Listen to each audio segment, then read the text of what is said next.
അപ്പോൾ നമ്മൾ പറഞ്ഞു വന്നത് നോബിൾ ഗ്യാസിന്റെ ചില കോമ്പൗണ്ട്സിനെ പറ്റി അതിന്റെ സ്ട്രക്ചർ നമ്മൾ കണ്ടു കഴിഞ്ഞു. സീനോൺ ഫ്ലൂറൈഡ്സ് ആൻഡ് ഓക്സി ഫ്ലൂറൈഡ്സിന്റെ സ്ട്രക്ചർ, അല്ല അതിന്റെ ബോണ്ടിങ് എങ്ങനെയാണ് വരുന്നത്, എന്താണ് അതിന്റെ ഹൈബ്രിഡൈസേഷൻ, എന്താണ് അതിന്റെ സ്ട്രക്ചർ എന്ന് നമ്മൾ കണ്ടു കഴിഞ്ഞു. And we have been looking into the അടുത്ത പോയിന്റിലേക്ക് നമ്മൾ കടന്നിരുന്നു reaction of xenon fluoride with water. നമ്മുടെ സിലബസിൽ പറഞ്ഞ അടുത്ത പോയിന്റ് അത്രയേ ഉള്ളൂ. സീനോൺ ഫ്ലൂറൈഡ് ഉണ്ടാക്കുന്നതിനെ പറ്റിയോ അതിന്റെ മറ്റു പ്രോപ്പർട്ടീസിനെ പറ്റി നമ്മൾ പഠിക്കാൻ പറഞ്ഞിട്ടില്ല. നിങ്ങൾ പഠിക്കുന്ന നല്ലത് കുഴപ്പമൊന്നുമില്ല. പക്ഷേ ഇതിൽ പറഞ്ഞിരിക്കുന്നത് the reactions of xenon fluoride with water.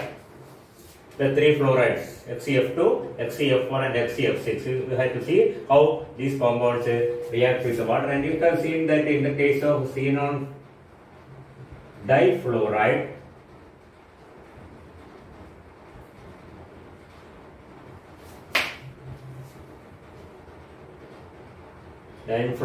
we can see, we have seen that it react with water forming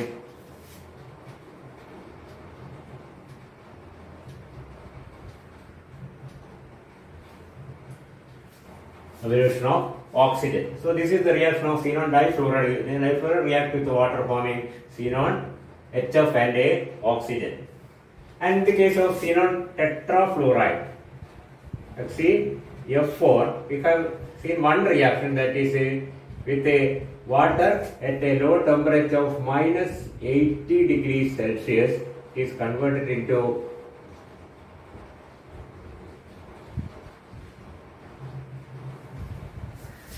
xenon oxyfluor XeOF2. XeF4 is converted to XeOF2 and 2 molecules of HF is formed. This is at a very low temperature. Okay, and under normal conditions the reaction is different. XeF4 will react with the water forming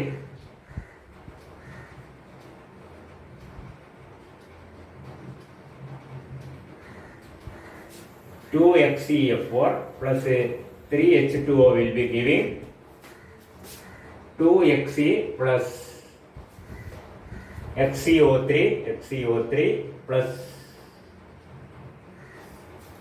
6HF plus F2.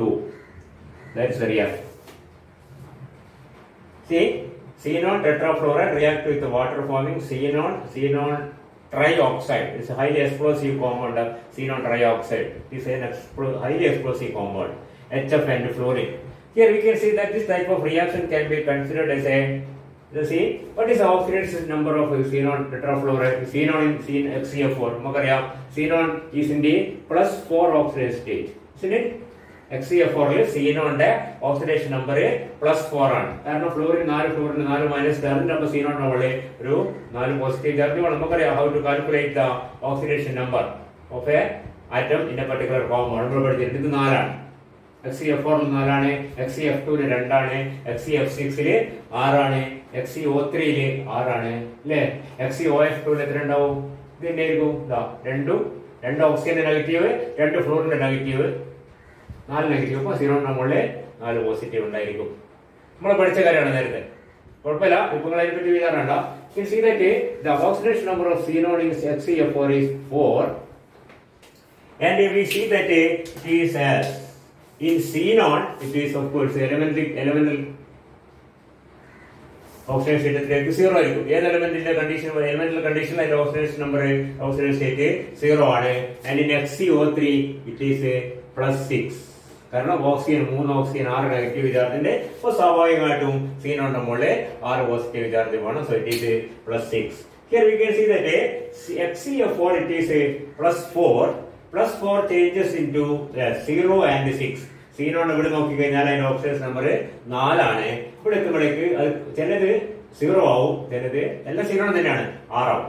See, so the oxidation number of xenon changes from 4 to 0, that is a reduction, and 4 to 6 that is a oxidation. ഈ type reaction നമ്മൾ പേര് നേരത്തെ നിങ്ങൾ പഠിച്ചിട്ടുണ്ടാവും. Such reactions are called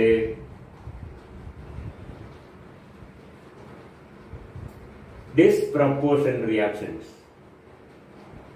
That is a reaction in which the oxidation of a particular element is partially decrease then partially increase. ഒരു ഭാഗത്തിൻ്റെത് decrease ചെയ്ത് മറ്റേ ഭാഗത്തിൻ്റെത് increase ചെയ്തു. എനിക്ക് പറഞ്ഞാൽ ഒന്നിന്റെ ചെലവിന് മറ്റേ വ്യത്യാസപ്പെട്ടതാണ്. C0 is reduced into C0, C0 is oxidized into ഒരേ റിയാക്ഷനിലെ ഒരു എലമെന്റിന്റെ കോമ്പൗണ്ട് ഉള്ള ഒരു എലമെന്റിന്റെ ഓക്സിജൻ നമ്പർ നേരത്തെ ഉള്ളതിനേക്കാളും കുറയുക. രണ്ട് പ്രോഡക്റ്റ് ഉണ്ടാവും. കുറയുക C0 രണ്ട് സ്പീഷീസ് ഇവിടെ C0 ഉണ്ട്, C0 ട്രയോക്സൈഡ് ഉണ്ട്. മനസ്സിലായില്ലേ? ഈ രണ്ട് സ്പീഷീസിൽ ഒന്നിന് C0 ഓക്സിജൻ നമ്പർ 4-നേക്കാളും കുറഞ്ഞു, മറ്റേ 4-നേക്കാളും കൂടി. Such reactions are called disproportionation reactions. So we can say that yes, HCl4 react with the water leading to a disproportionation reaction. HCl4 in which C0 is in the +4 oxidation state is converted into two products, C0 and C0 trioxide. In C0 it is oxidation number is 0 and here it is 6. അപ്പോൾ എന്താണ് +4 നിന്ന് ഇങ്ങനെ എഴുതിയാൽ കുഴപ്പമില്ല, 0 + 6 ആയി മാറി. This is called disproportionation. ഈ type reaction പല സ്ഥലത്തും നമ്മൾ കാണുന്നതായിരിക്കും. ഡിസ്പ്രപ്പോർഷനേഷൻ റിയാക്ഷൻ എന്ന് പറയും.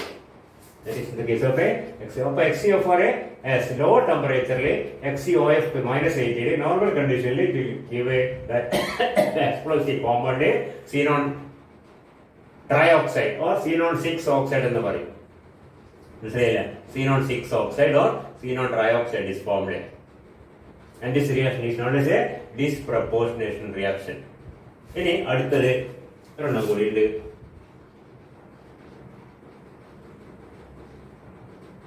In the case of C0 hexafluoride or C0 6 fluoride, the reaction is a very simple. HCO3 is formed plus 6HF. So C0 hexafluoride react with the water forming C0 trioxide. ഇത് എന്തല്ല ഡിസ്പ്രപ്പോർഷണൽ അല്ല. കാരണം C0 ഇവിടെ 6 ആണ്, ഇവിടെ oxygen state ഇവിടെ 6 ആണ്. It's A simple hydrolysis reaction. HCF6 plus H2 giving HCO3 plus 6HF is a normal hydrolysis reaction.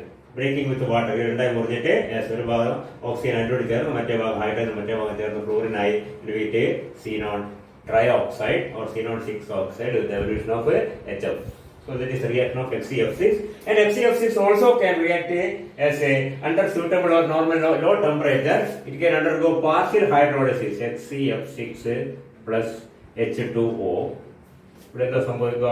ഇങ്ങനത്തെ റിയാക്ഷനിൽ നിങ്ങൾ ശ്രദ്ധിക്കേണ്ട കാര്യം, 2 ഫ്ലോറിൻ അങ്ങോട്ട് പോയിട്ട് ഒരു ഓക്സിജൻ ഇങ്ങോട്ട് വരും. ഇവിടെ എന്താണ് 6 ഫ്ലോറിൻ പോയിട്ട് 3 ഓക്സിജൻ വന്നു. മനസ്സിലായില്ലേ? ഇവിടെ എന്താ കാണുന്നത്? ഇതാ 2 ഫ്ലോറിൻ പോയിട്ട് ഒരു ഓക്സിജൻ വന്നു. ശരിയല്ലേ? അതേപോലെ ഇവിടെ 6 ഫ്ലോറിന് ഒരു ഫ്ലോറിൻ പോകില്ല. കാരണം ഓക്സിജന്റെ നമ്പർ 2 ആണ്, ഇതിന്റെ 1 ആണ്. ഒരു ഫ്ലോറിന് 2 ഫ്ലോറിന് ഒരു ഓക്സിജൻ മതി. അതാണ് HCF6 HCO3 ആകുന്നത്. ഓക്സിജന്റെ വാലൻസി 2 ആണ്, ഫ്ലോറിന്റെ 1 ആണ്. നമുക്കറിയാം, ആലോചിക്കണം പറയുമ്പോൾ. നമുക്ക് പ്രൊഡിക്ട് ചെയ്യാൻ പറ്റും. ഒരു ഓക്സിജൻ ഇങ്ങോട്ട് വരിക, 2F അങ്ങോട്ട് പോവാം. 2F പോയാൽ 2HF ആവും. പിന്നെന്താണ് HCO F6 എന്തായി മാറി?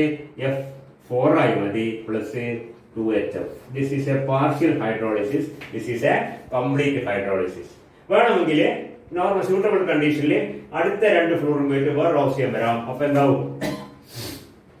HCOF4 plus again what happens is this O goes with oxygen, F goes with hydrogen and we get HCO2 ആയി മാറി. ഈ അങ്ങോട്ട് പോയി F ന്റെ 2 കുറഞ്ഞ് F2 ആയി പ്ലസ് again 2HF. നമ്മൾ അടുത്ത ഘട്ടം എന്താണ്ടാവുക? അടുത്ത ഓക്സിജൻ ഇങ്ങോട്ട് വരും, ബാക്കി 2 ഫ്ലോറിനും കൂടി ഇതിലേക്ക് ഒരു വാട്ടർ കൂടി ചേർന്ന് എന്താണ്ടാവുക? HCO3 ആവും, ഒരു HF കൂടി ഇല്ല. അതാണ് മൊത്തത്തിലുള്ള റിയാക്ഷൻ കാണുന്നത്. HCF6 plus 3H2O giving HCO3. ഇത് ഒറ്റ അടിക്ക് നടക്കുന്നതാണ്. ഇത് പാർഷ്യലാണ്. കാരണം ഇതിൽ ലോ ടെമ്പറേച്ചറിലും സൂട്ടബിൾ കണ്ടീഷനിലും പാർഷ്യൽ ഹൈഡ്രോളിസിസ് നടക്കുമ്പോഴേ ഈ രണ്ട് ഫ്ലോറിനെ മാറ്റി ഓരോ ഓക്സിജൻ വരും. ഓർത്താൽ മതി. HCF6 ആദ്യം മാറും, HCOF4 ആയി മാറും. ആ 2F അങ്ങോട്ട് പോകും. ആ 2F വാട്ടറിലുള്ള 2HO ചേർന്ന് HF ആയിട്ട് പോകും. Very clear. പിന്നെ എന്ത് ചെയ്യും? വീണ്ടും അടുത്ത വാട്ടർ മോളിക്യൂൾ വരും. അതിന്റെ ഒരു ഓക്സിജനും കൂടി കൊടുക്കും. അപ്പൊ എന്തായി? HCO2 F2 ആയി. അവിടെയും 2F പുറത്തേക്ക് പോയി, അത് HF ആയി. ഇനി വീണ്ടും ഒന്ന് വന്നാൽ എന്തുണ്ടാവും?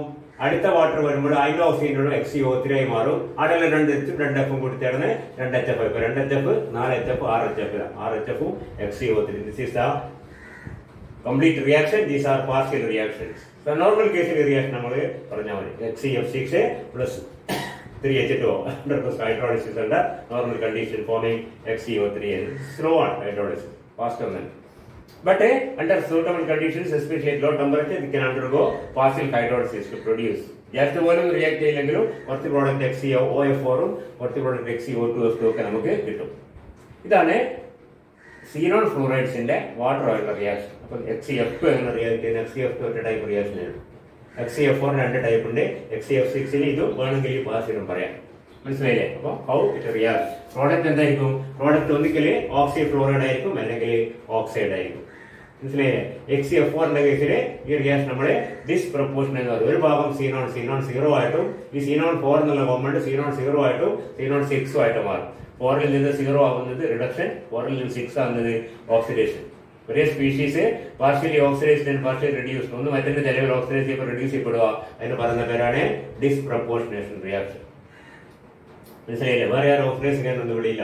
XeF4 4 ഓക്സിഡൈസ് ചെയ്തിട്ടുള്ള സീനോണ് കുറച്ചെണ്ണം 0 ആയി റെഡ്യൂസ് ചെയ്യപ്പെട്ടു. അപ്പൊ കുറച്ചെണ്ണം എന്തായി 6 ആയി ഓക്സിഡൈസ് ചെയ്യപ്പെട്ടു. മനസ്സിലായില്ലേ? Such reactions are called disproportionation reactions. Okay,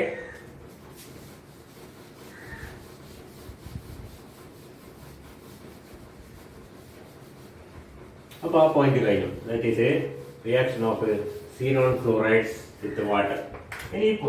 ഈ യൂണിറ്റിലുള്ള അവസാനത്തെ ആപ്ലിക്കേഷൻസ് ഓഫ് നോബിൾ ഗ്യാസസ്. ഈ നോബിൾ ഗ്യാസ് നമ്മൾ പറഞ്ഞു, നോബിൾ ഗ്യാസ് എയർ സെപ്പറേറ്റ് ചെയ്തെടുക്കാനുള്ള ബുദ്ധിമുട്ടുള്ള പരിപാടി ചാർക്കോൾ എക്സോഷൻ മെത്തേഡൊക്കെ പറഞ്ഞു. ഇതിനൊക്കെ ബുദ്ധിമുട്ട് ചെയ്ത് സെപ്പറേറ്റ് ചെയ്തെടുത്തിട്ട് ഐസൊലേറ്റ് ചെയ്തെടുത്തിട്ട് എന്താണ് ഇതിന്റെ ഉപയോഗങ്ങൾ? നോബിൾ ഗ്യാസസ് ഒരുപാട് ഞാൻ നേരത്തെ സൂചിപ്പിച്ചിട്ടുണ്ട്. There are lot of commercial applications for noble gases. ഹീലിയത്തിനും നിയോണിനും ആർഗോണിനും ക്രിപ്റ്റോണിനും സിനോണിനും ഈവൻ റാഡോണിനും പോലും ആപ്ലിക്കേഷൻ, മെഡിസിനിലൊക്കെ ആപ്ലിക്കേഷൻ ഉണ്ട് റാഡോൺ. മനസ്സിലായില്ലേ? ബാക്കിയുള്ള കമേഴ്ഷ്യൽ ആപ്ലിക്കേഷൻസ് ഉള്ള സാധനങ്ങളാണ് ഹീലിയത്തിന്റെ ആപ്ലിക്കേഷൻ നമുക്ക് നോക്കാം. നിങ്ങളുടെ ബുക്കിലൊക്കെ ഉണ്ടാവും, പ്രത്യേകിച്ച് പറയേണ്ട ആവശ്യം ശരിക്കും. ഹീലിയത്തിന്റെ പ്രത്യേകത അത് ഹൈഡ്രജൻ കഴിഞ്ഞാല് ഏറ്റവും ലൈറ്റായ ഗ്യാസാണ്. ഹൈഡ്രജൻ രണ്ടാമത്തെ അറ്റോമിക് നമ്പർ 2 വെയിറ്റ് ഏറ്റവും കുറഞ്ഞ സാധനമാണ് ഹൈഡ്രജൻ കഴിഞ്ഞാൽ of course. And it is widely used in filling airships and also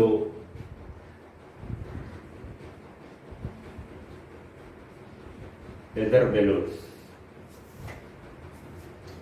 ഇതിലൊക്കെ ഏറ്റവും നല്ല ലിഫ്റ്റിംഗ് കപ്പാസിറ്റി ഉള്ള ഗ്യാസ് ഹൈഡ്രജൻ ആണ്. മനസ്സിലായില്ലേ? അതിന് കഴിഞ്ഞ ഹീലിയാണ്. പക്ഷെ ഹൈഡ്രജൻ ഇല്ലാത്ത ഒരു ഗുണം ഹീലിയത്തിനുണ്ട്. അതാണ് ഹീലിയം കൂടുതൽ ഉപയോഗിക്കുന്നത്. എന്താണ്? Hydrogen is highly inflammable. Hydrogen oxygen ഓക്സിജനായിട്ട് മിക്സ് ചെയ്ത് കഴിഞ്ഞാൽ എക്സ്പ്ലോസീവ് ആയിട്ട് അത് ഇൻഫ്ലേമബിൾ ആവും. ഹൈഡ്രജൻ ഹൈലി ഇൻഫ്ലേമബിൾ ആണ്, ഹൈലി ഡേഞ്ചറസ് ആണ്. വെതർ ബലൂണിലോ എയർഷിപ്പിലൊക്കെ ഉപയോഗിച്ച് എന്തെങ്കിലും കാരണവശാൽ അത് തീപിടിക്കാൻ ഒപ്പടെ പൊട്ടി തെറിച്ചു പോകും. Helium is not at all inflammable, it is highly non inflammable. കത്തുന്ന പ്രശ്നമേ ഇല്ല. അതുകൊണ്ട് ലേശം ലിഫ്റ്റിംഗ് പവർ കുറവാണെങ്കിലും എയർഷിപ്സിനും വെതർ ബലൂൺസിലും ഒക്കെ ഹൈഡ്രജൻ അല്ല എന്താ ഉപയോഗിക്കുന്നത്? ഹീലിയമാണ് ഉപയോഗിക്കുന്നത്. ഹൈഡ്രജൻ വളരെ ഡേഞ്ചറസ് ആണ്. Hydrogen is highly inflammable. നമുക്കറിയാം hydrogen oxygen mixture is highly explosive. Hydrogen oxygen കൂടെ മിക്സ് ചെയ്ത് കഴിഞ്ഞാൽ തപ്പ് പൊട്ടിത്തെറിക്കുന്ന പോലെ കത്തുന്നത്. മനസ്സിലായില്ലേ? അപ്പോൾ അത് ഒഴിവാക്കാൻ വേണ്ടി എയർഷിപ്പിലും വെതർ ബലൂൺസിലും ഒക്കെ ഉപയോഗിക്കുന്നത് എന്താണ്? ഹീലിയമാണ്, നോട്ട് എ ഹൈഡ്രജൻ. ഹീലിയത്തിന്റെ പ്രധാനപ്പെട്ട ഒരു ഉപയോഗം. വെതർ ബലൂൺസ് പറഞ്ഞാൽ വെതറിനെ പറ്റി പഠിക്കാൻ വിടുന്ന ബലൂൺസ് ഒക്കെ ഇല്ലേ, നിങ്ങൾ കണ്ടിട്ടുണ്ടോ? എയർഷിപ്പ് എന്ന് പറഞ്ഞാൽ ലൈറ്റർ ദാൻ എയർ ആയിട്ടുള്ള ചില എയർക്രാഫ്റ്റുകളാണ്, എയറിനെക്കാളും ലൈറ്റ് ആയിട്ടുള്ളത്. മനസ്സിലായില്ലേ? വെതർ ബലൂൺസിലും എയർഷിപ്സിലും ഒക്കെ ഉപയോഗിക്കുന്നത്. അതേപോലെ തന്നെ വേറൊരു ഉപയോഗമുള്ളത് in the case of divers. Driver അല്ല, ഡൈവർ. വെള്ളത്തിലേക്ക് പോകുന്ന ആൾക്കാർ അവരൊരു സിലിണ്ടർ ഗ്യാസ് നിർത്തി ഓക്സിജൻ നിർത്തിക്കൊണ്ട് പോകുന്നുണ്ടാവും അല്ലെ? എന്തിനാണ്? വെള്ളത്തിനടിയിൽ വെച്ച് ശ്വസിക്കാൻ. And you can see that usually normal air is used. ഒരു ഓക്സിജൻ ഉപയോഗിക്കാൻ പറ്റില്ല. സാധാരണ എയർ ഉപയോഗിച്ച് കഴിഞ്ഞാൽ കുഴപ്പമൊന്നുമില്ല, അതിന് ഓക്സിജൻ ഉണ്ട്, അവർക്ക് ശ്വസിക്കാം. നമ്മൾ ഡൈവേഴ്സിന്റെ ബാക്കിൽ വെച്ചിരിക്കുന്ന സിലിണ്ടർ ഗ്യാസ് നിറച്ചിട്ടുണ്ടല്ലോ for breathing. And if normal air is used we can see that normal എയറിൽ നമുക്കറിയാം ഓക്സിജൻ കഴിഞ്ഞാൽ ഏറ്റവും കൂടുതൽ നമുക്ക് വേണ്ടത് ഓക്സിജൻ ആണെങ്കിൽ ഏറ്റവും കൂടുതൽ ആരാണ്? നൈട്രജൻ ആണ്. More than 70% nitrogen is there in air. ഈ നൈട്രജന്റെ പ്രത്യേകത nitrogen is soluble in blood at high pressures. അപ്പൊ നമ്മൾ വെള്ളത്തിന്റെ അടിയിലേക്ക് പോകുമ്പോൾ പ്രഷർ കൂടിക്കൂടും. നമുക്കറിയാം പ്രഷർ അറ്റ്മോസ്ഫിയർ പ്രഷർ വല്ലാതെ കൂടും. ആ കണ്ടീഷനിൽ നമ്മൾ ഇതിലേക്ക് നൈട്രജൻ ഉള്ള എയർ എടുത്തു കഴിഞ്ഞാല് നമ്മൾ ശ്വസിക്കുമ്പോൾ ഓക്സിജൻ നമ്മൾ എടുത്ത് പുറത്തേക്ക് വിടും, of course no problem. But nitrogen gets partially dissolved in ബ്ലഡിൽ dissolve, especially at higher pressures. Nitrogen gas is soluble in blood at high pressures. അപ്പൊ അടിയിലോട്ട് പോകുമ്പോൾ ഡിസോൾവ് ചെയ്യും. അത് കഴിഞ്ഞിട്ട് അവിടെ തന്നെ താമസിക്കുന്നത് മേലോട്ട് വരുമ്പോൾ എന്താവും, പ്രഷർ കുറയും. അപ്പൊ ഹൈ പ്രഷറിൽ ഡിസോൾവ് ചെയ്ത നൈട്രജൻ ലോ പ്രഷറിൽ, അതായത് മേലേക്ക് വരുമ്പോൾ അത് പുറത്തേക്ക് പോകണം. ബ്ലഡിൽ ഡിസോൾവ് ചെയ്ത ഗ്യാസ് പുറത്തേക്ക് വന്ന ബബിൾസ് ആയിട്ട് നമുക്കറിയാം. സോഡ പൊട്ടിക്ക് കാണുന്ന ബബിൾസ് പോലെ ബ്ലഡിൽ നേരത്തെ ഹൈ പ്രഷറിൽ ഡിസോൾവ് ചെയ്തിരിക്കുന്ന നൈട്രജൻ ലോ പ്രഷർ, അതായത് പുറത്തേക്ക് വാട്ടറിന് പുറത്തേക്ക് വരുമ്പോൾ അല്ലെങ്കിൽ ഹൈ ആൾട്ടിറ്റ്യൂഡിലേക്ക് വരുമ്പോൾ, ലോവർ ആൾട്ടിറ്റ്യൂഡിലാണ് ഈ പറഞ്ഞ എന്താവുക, പ്രഷർ കൂടുതലുണ്ട് വെള്ളത്തിൽ. അപ്പൊ അവിടെ നമ്മൾ ശ്വസിക്കുന്ന എയറിൽ നൈട്രജൻ കൂടുതലുണ്ടെങ്കിൽ നൈട്രജൻ നമ്മുടെ ബ്ലഡിൽ ഡിസോൾവ് ചെയ്യും. നമ്മളല്ല ഡൈവേഴ്സിന്റെ, നമ്മൾ മുങ്ങാൻ പോകുന്നില്ല. And when they come out of water, then the pressure is decreased, this dissolved nitrogen in blood comes out in the form of bubbles. അത് ഈ നമ്മുടെ ശരീരത്തിലെ രക്തത്തിൽ ഇങ്ങനെ കുമ്പളങ്ങൾ ഉണ്ടാക്കി കഴിഞ്ഞാൽ ഭയങ്കര അസ്വസ്ഥത ഉണ്ടാക്കുന്ന ഒരു പരിപാടി. Is highly uncomfortable for the diver, കാണുന്നവർക്കല്ല അനുഭവിക്കുന്നത്. അപ്പൊ അതുകൊണ്ട് ഈ നൈട്രജൻ ഒഴിവാക്കിയിട്ട് സാധാരണ ഈ പറഞ്ഞ ഡൈവേഴ്സ് അപ്പാരറ്റസിൽ, ഡൈവേഴ്സ് ബ്രീത്തിങ് അപ്പാരറ്റസിൽ നിറക്കുന്നത് ഓക്സിജനും ഹീലിയവും കൂടിയാണ്. A mixture of oxygen and helium is used in the diverse breathing apparatus. അപ്പൊ ഇവർ ബ്രീത്ത് ചെയ്യുന്ന ആ സമ്പ്രദായത്തിൽ നോർമൽ എയറിന് പകരം take a mixture of oxygen and helium. ഹീലിയത്തിന് പറഞ്ഞ പ്രശ്നമില്ല, എന്തില്ല, ഹൈ പ്രഷറിൽ ബ്ലഡിൽ ലയിക്കുകയും പ്രഷർ കുറയുമ്പോൾ പുറത്തേക്ക് ചാടുകയും ചെയ്യുന്ന പ്രശ്നമൊന്നുമില്ല. അതുകൊണ്ട് തന്നെ ഹീലിയം കൊണ്ട് പ്രശ്നം ഉണ്ടാകുന്നില്ല. നൈട്രജൻ ഉപയോഗിക്കുന്നത് കൊണ്ടുള്ള ആ ഹൈലി അൺകംഫർട്ടബിൾ ആയിരിക്കുന്ന ആ കണ്ടീഷൻ ഒഴിവാക്കാൻ വേണ്ടിയാണ് ഹീലിയം ഉപയോഗിക്കുന്നത്. വിശദീകരിച്ചില്ലെങ്കിലും we can say that as it is used mixed with oxygen, it is used in diverse breathing apparatus. Diverse breathing apparatusൽ ഈ ഹീലിയം ഉപയോഗിക്കുന്നുണ്ട്. മനസ്സിലായില്ലേ? അത് വേറെ ഒരു ഉപയോഗമാണ്.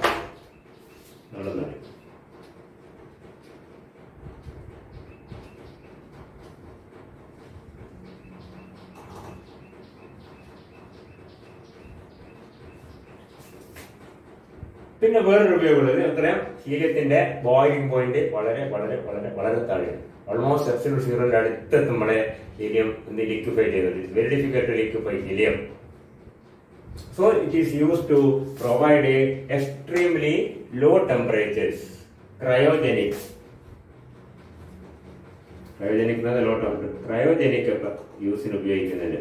ഇത് helium because of its extremely low boiling point. ഇതിനെക്കാളും ബോയിലിംഗ് പോയിന്റ് കുറഞ്ഞ ഗ്യാസ് ഇല്ല എന്നുള്ളത്, അത്രയും താഴെയാണ് helium. So in order to provide extremely low temperature, as a helium is used. Also it is used for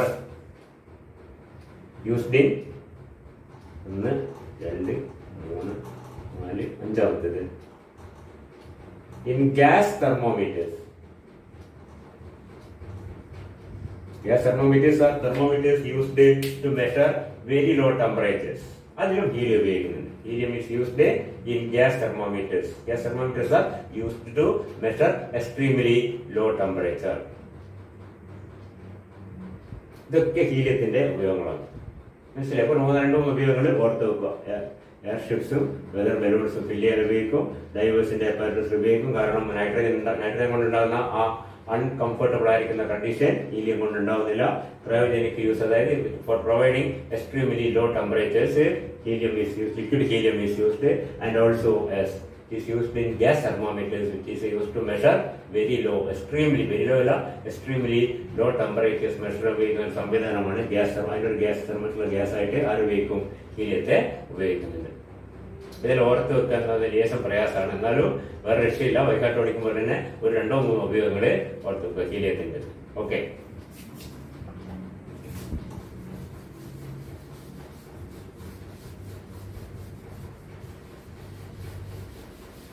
അടുത്തത് നിയോണാണ്.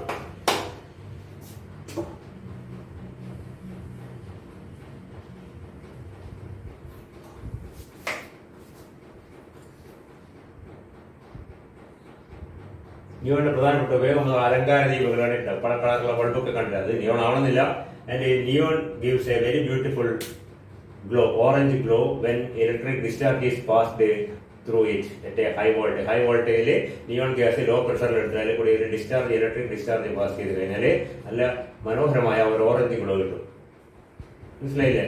അപ്പോൾ ഡെക്കറേറ്റീവ് പർപ്പസിനുള്ള ലൈറ്റ് ഉണ്ടാക്കാൻ ഉപയോഗിക്കുന്ന അതിന്റെ നിറത്തിന് പ്രധാനപ്പെട്ട ഒരു വാതകമാണ് നിയോൺ ലൈറ്റുകൾ ഇതൊക്കെ കേട്ടാൽ നിയോൺ ബൾബ്, നിയോൺ ലൈറ്റ് എന്നൊക്കെ. കാരണം അതിൽ നിയോൺ ഗ്യാസ് ആണുള്ളത്. അതിന് പ്രത്യേക ഒരു കളർ കിട്ടും. അതിന്റെ കൂടെ തന്നെ മർക്കുറി വേപ്പറൊക്കെ മിക്സ് ചെയ്ത് കഴിഞ്ഞാൽ കളർ നീലം പച്ചയൊക്കെ ആയിട്ട് മാറ്റാൻ പറ്റും അതിന്റെ പ്രൊപ്പോർഷൻ അനുസരിച്ച്. അപ്പൊ നിയോണും മർക്കുറി വേപ്പറും കൂടി മിക്സ് ചെയ്തിട്ട് അതിന് ഈ പറഞ്ഞ ബൾബിൽ നിറച്ചിട്ട് അതിലേക്ക് ഇലക്ട്രിക് ഡിസ്ചാർജ് പാസ് ചെയ്ത് കഴിഞ്ഞാൽ അതിന് വേറെ കളറായിരിക്കും. അപ്പൊ പല കളറിലുള്ള നമ്മൾ അഡ്വർടൈസ്മെന്റ് കണ്ടിട്ടുണ്ട് പല സ്ഥലത്തും. അഡ്വർടൈസ്മെന്റിനും മറ്റേ സൈൻ ബോർഡുകളിലൊക്കെ പല കളറിൽ ഇങ്ങനെ തിളങ്ങുന്നത്. അതിൽ പല സ്ഥലത്തും ഈ നിയോൺ ഉപയോഗിക്കുന്നുണ്ട്.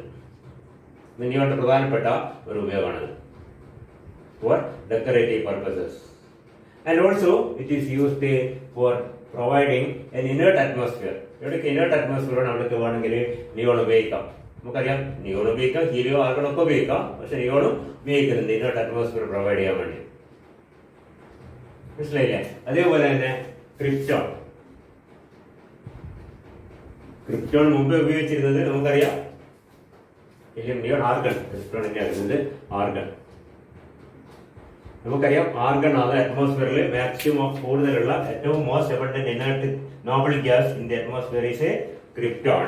And krypton was once widely used in filling incandescent bulbs.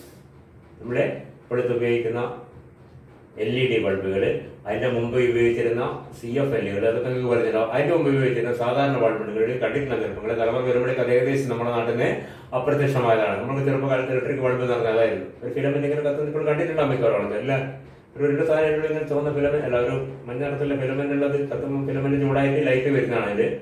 കണ്ടിട്ടില്ലേ? സാധാരണ പഴയ ബൾബ് എന്ന് പറയും. എവിടെയെങ്കിലും കണ്ടിട്ടുണ്ടാവും. ഇപ്പൊ നാട്ടിൽ പുറത്തൊന്നും അതില്ല. നാട്ടുപുറത്തല്ല, ടൗണിലില്ല. നാട്ടുപുറത്ത് ഏകദേശം അത് ഇതിന്റെ കാലം കഴിഞ്ഞിരിക്കുന്നു.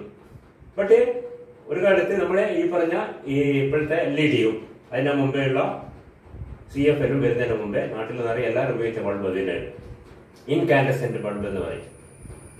അതില് ഒരു ഫിലമെന്റ് ഉണ്ട്. ആ ഫിലമെന്റ് ഓക്സിഡൈസ് ചെയ്യപ്പെടാതിരിക്കാൻ അതിനുള്ളിൽ നിറക്കുന്നത് ഒരു ഇനേർട്ട് ഗ്യാസ് ആണ്. ആ ഇനേർട്ട് ഗ്യാസ് ആരാണ്? ആർഗൺ പ്രധാനമായിട്ട് ഉപയോഗിച്ചത്. Once used widely for filling incandescent bulbs. ഇപ്പോഴും അങ്ങനത്തെ ബൾബ് ഉണ്ടാക്കുന്നത് അതിനുള്ളിൽ ഉപയോഗിക്കുന്നു. പിന്നെ മെറ്റലർജിയിൽ പല സ്ഥലത്തും ഇനേർട്ട് അറ്റ്മോസ്ഫിയർ വേണമെങ്കിൽ ഉപയോഗിക്കുന്നത് ആർഗൺ അറ്റ്മോസ്ഫിയർ ആണ്. കാരണം എന്താണ്? ആർഗൺ ആണ് ഏറ്റവും കൂടുതൽ കിട്ടുന്നത്. നിയോൺ ഉപയോഗിക്കാണെങ്കിൽ കുഴപ്പമൊന്നുമില്ല. പക്ഷെങ്കിൽ ഹീലിയം ഉപയോഗിക്കാം, ക്രിപ്റ്റോൺ ഉപയോഗിക്കാം. പക്ഷെ ഏറ്റവും കൂടുതലായിട്ട് അവൈലബിൾ ആയിരിക്കുന്ന ആർഗൺ ആയതുകൊണ്ട് ആർഗണാണ് പല സ്ഥലത്തും ഉപയോഗിക്കുന്നത്. ആർഗണിലും ഈ നേരത്തെ പറഞ്ഞ നിയോണിന്റെ ഗുണമുണ്ട്.